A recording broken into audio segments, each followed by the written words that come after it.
Hi everyone, welcome back to Crochet Rocks. Tracy here.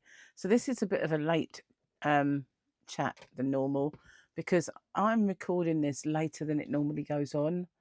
The reason for it was I'd not last night, the night before, I had 2 hours sleep. After that night where we went out, I just couldn't shut down, and I just really couldn't sleep. And then when I finally did get off, I woke up with the most excruciating cramp in my right kind of, if this was my leg, it's the side. So normally when it's in the calf, you can pull your foot forward and it kind of stops it. Or you can sort of bend your foot in another way. But there was just nothing I could do with this. And I tried and tried, but in the end I just thought, oh, I'm going to have to get up. So I'd only really had about 2 hours sleep and got up because of that. So I felt okay during the day to a certain point, and then crashed. And we had to go out yesterday. It was a planned thing. Martin's daughter was in a play and we were going to see it. And by about, I guess, about 4, I started to really go into zombie mode, and not really feel with it at all. So we came home and we had food, and then I woke up a bit. But I was still really tired, if you know what I mean. Although I was awake, I wasn't really very bouncy enough to make a video. But I'll do it in the morning. I couldn't sleep when I finally got to bed. And so I didn't get to sleep until the early hours. So I kind of woke up a bit later this morning. But I kind of have these cycles sometimes where I'm tired and I sleep well, and then all of a sudden. But I think as well it's because I'd gone out and I drank an awful lot of well, the only thing you can drink in pubs mostly is Diet Coke. That's really all there is. Diet Coke, Diet Pepsi, or something along those lines. So that's what I had. But the consequences of all this tiredness and sleep deprivation is it's made my voice really croaky.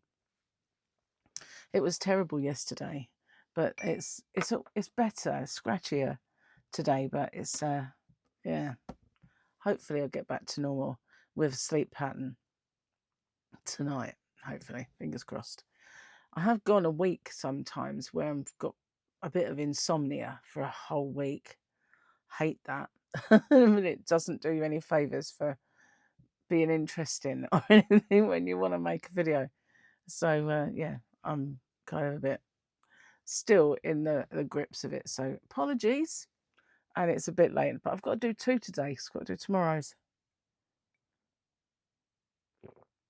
Oh, toffee tea. I've had biscuit tea the last few times, but I got me a toffee tea. If you're wondering what this is, it's a book with my latest pattern scrawlings in it. I don't write patterns as proper patterns, otherwise I'd sell them. Because I often get asked, do you sell your patterns? Can I, when I like, maybe I'll make a shawl or something, and people say, can I get this pattern? Because I like having the physical written pattern. But my patterns consist of my own versions of shorthand and hieroglyphics. So to sit down and actually painstakingly go through a thing and try and write it as a pattern, I just don't seem to get the time for that. And Julie did say she would do one of mine as a pattern, and I kind of understand, but it never really happened. But one of these days, you never know, I might try and do one if I ever get 5 minutes. This is gorgeous, this stuff. It really is.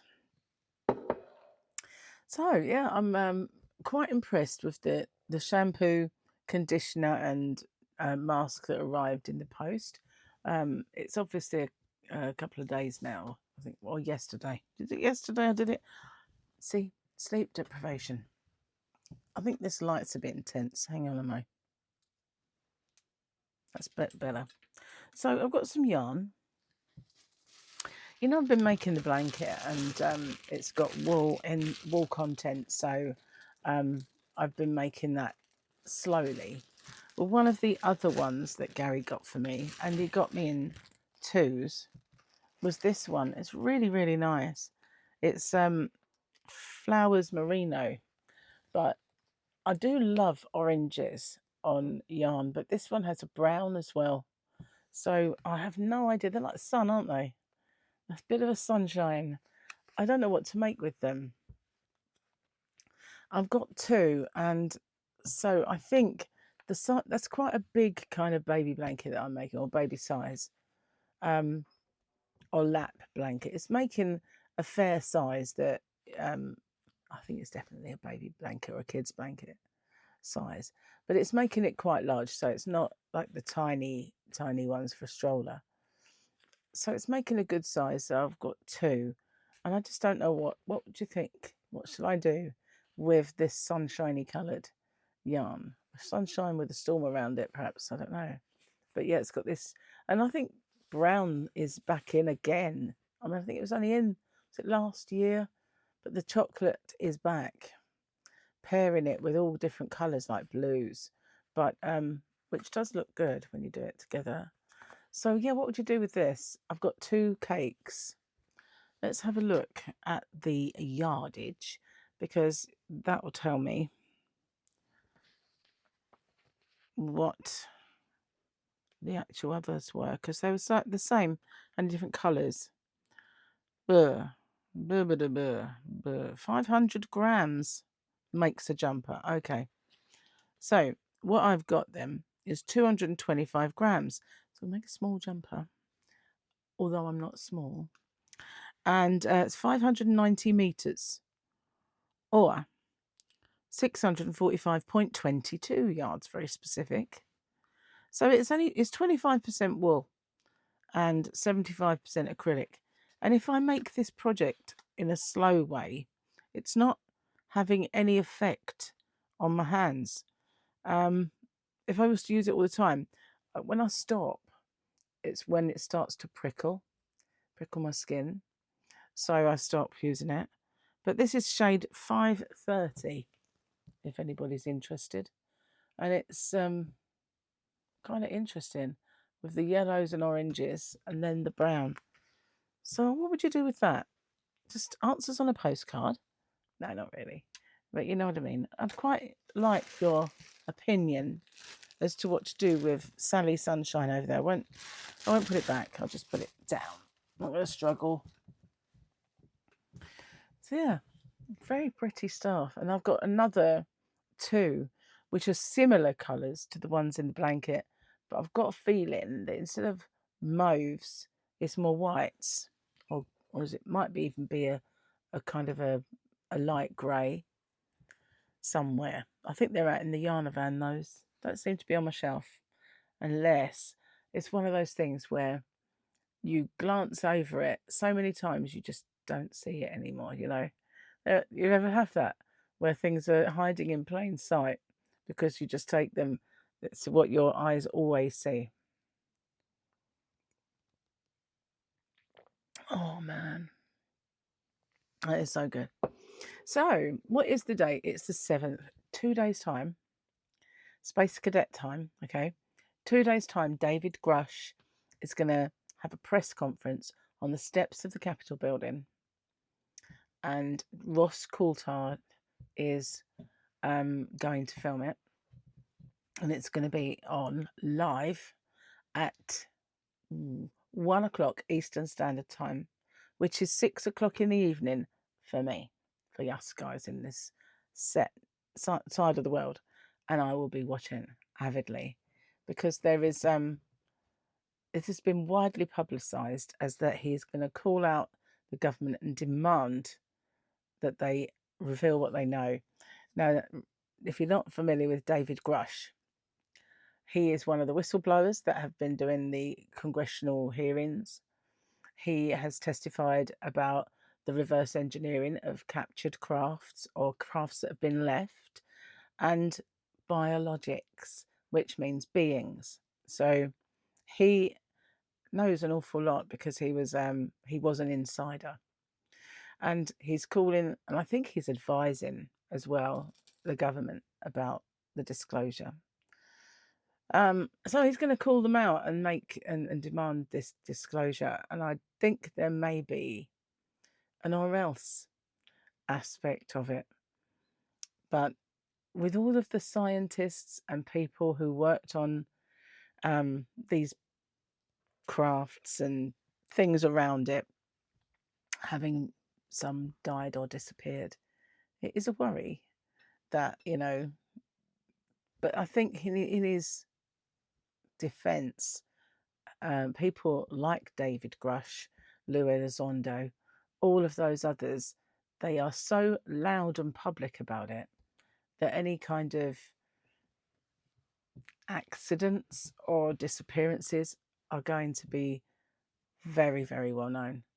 So a little too public. But, in place of like Jeremy Corbell, he has a trove of real data. And there was a bit of an ultimatum from certain senators, Senator Luna and Burleson and Burchett. They were kind of adamant that there was 46 videos they wanted made public. So Jeremy Corbell, in his documentary, he put 8 of them on there. So 8 of them already been seen if you watched his documentary, which I did because, Space Cadet here likes to know what's going on. And I have faced ridicule from people in my own family.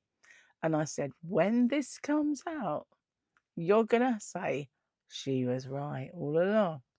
So I'm going to be watching that. And boy, am I going to be watching that. I can't wait, really. So anyway, enough Space Cadet stuff. If you want to see it, Ross Coulthart on News Nation at 6 o'clock in 2 days' time. We'll be broadcasting it live to the nations around the world. And David Grush will be saying what he's got to say. And I can't wait. I really can't. And then I think it's either, bright night. It's either the same day or the next day I'm going to see Disclosure Day, which is widely rumoured, even by Steven Spielberg himself, to have more truth than fiction in the movie. So, can't wait for that either. Cheers. Last bit. So sad. Maybe I should have made a great big cup. Got a little bit left, but I've got to drink it because it's getting cold. And it's actually a nice tea for when it cools down. Sometimes you let your tea go that little bit too cold. And it's, but this tastes good. Num, num, num, num, num, num. So, it's a Grand Prix day today, Monaco. Saw the very last bit of qualifying highlights because we were out, so missed it. I didn't record it, but there was England playing in football last night and a friendly against New Zealand. So that was on, and I thought, well, Gary wants to watch that, obviously. Sometimes I don't like watching England because they, you're filled with all this promise and you get swept along with it only to go, oh, typical, always the same. And I kind of, that's happened so many times. But, World Cup's coming up, so you kind of want to watch them and give them the benefit of the doubt. We've got a very strong kind of collection of players. So we watched it anyway and we won. But he was trying out lots of different players, so no Arsenal players were there at all. And, so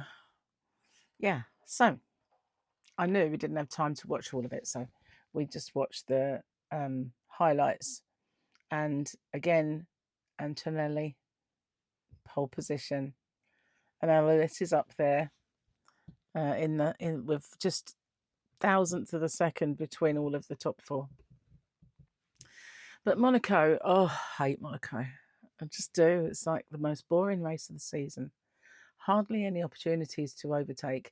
Although we've got smaller cars now, so you never know. fingers crossed. And, you know, it shouldn't come down to who can do the pit stop and undercut someone and all that stuff. It should actually be a fighting race. And when they had the opportunity to get rid of it off the calendar, this talks and it stayed. Oh, and I always said, if it's one race a year that I don't mind missing, it's that one. Because it is boring and I've got yarn up my nose. So, yeah, excuse me if I'm doing this.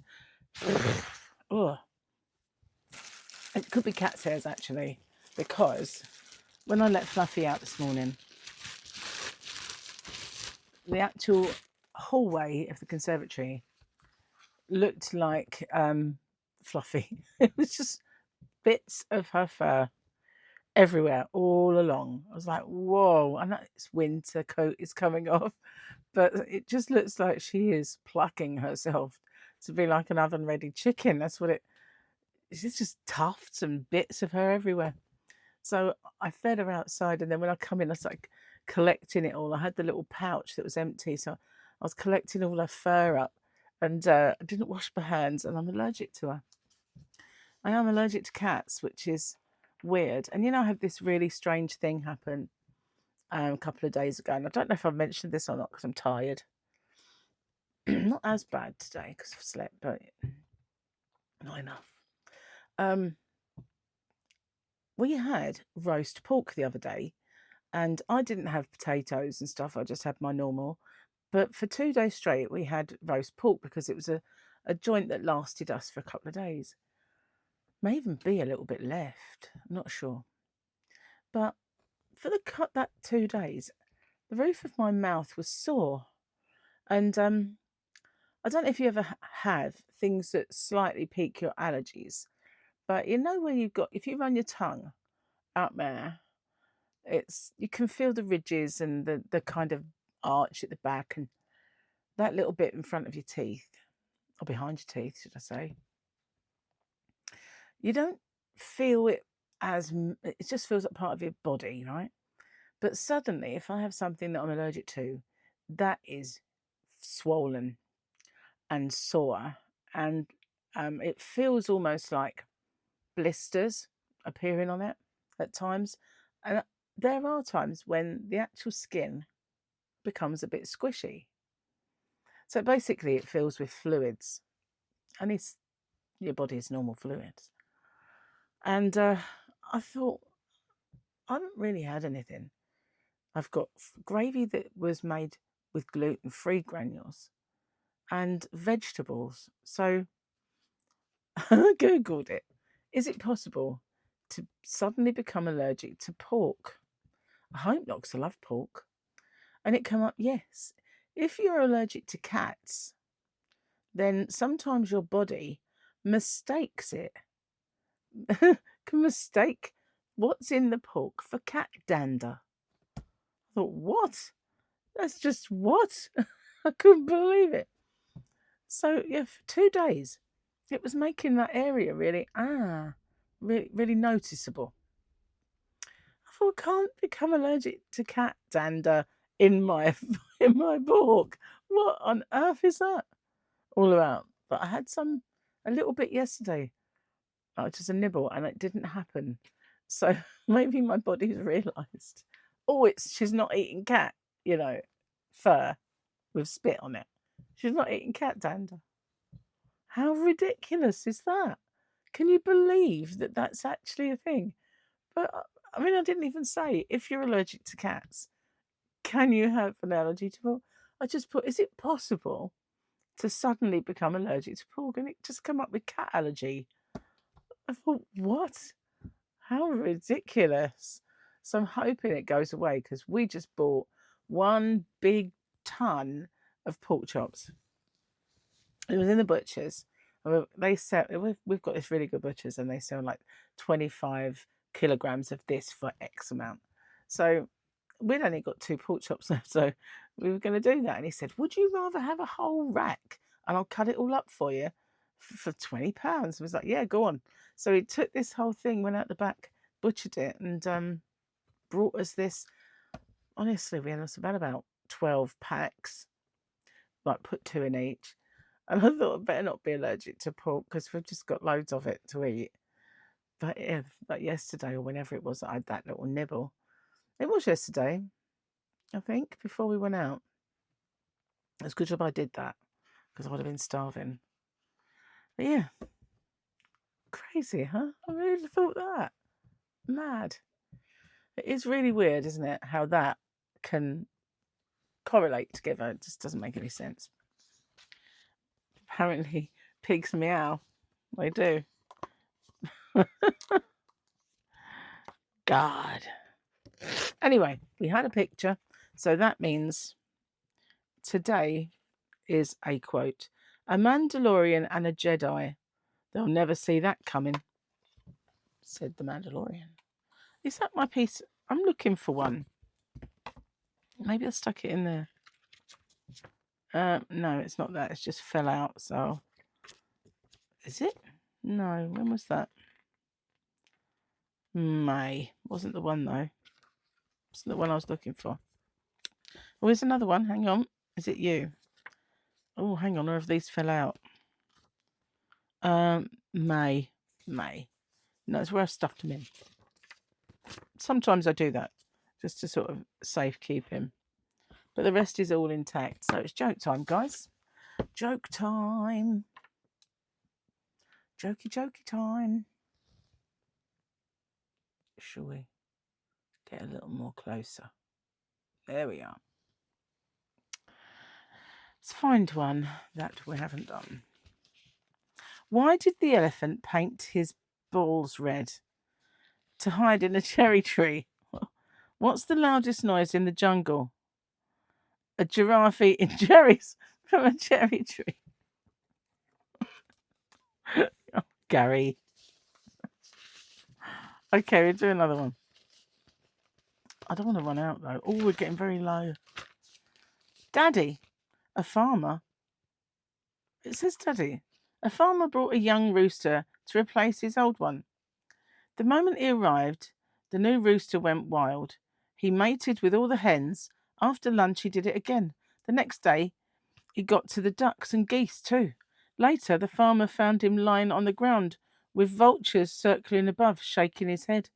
The farmer said, "You earned it, you crazy bird." The rooster opened one eye and whispered, "Shh, they're landing." Oh, goodness.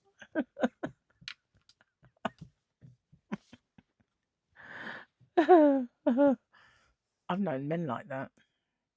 True story. Now I feel like I'm too high. Sorry about the chins. They are going down. And I've been very good. I've had lots of temptation this weekend. Temptations have been put in my way to be a bad girl. And I didn't take up any of them at all. Even when we went out for a meal that night, there was absolutely nothing whatsoever on the menu that was appropriate for me.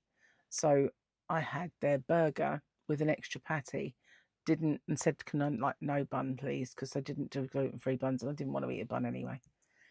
So, and I said, "Just have a salad with it, please," because I'd not the chips. And when they brought the salad out, it was covered in dressing and it was sweet, so I wouldn't even eat the salad. So I just ate 2 very small burgers.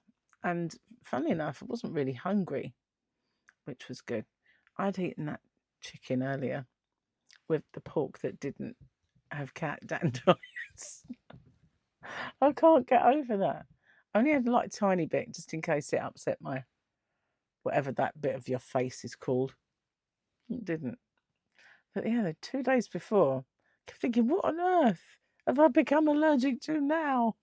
You know, this whole meal consisted of just stuff like baby corn and, you know, wholesome veg.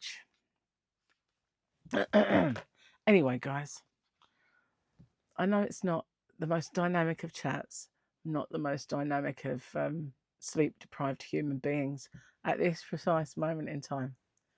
But I will be back with my usual lunatic self at some point.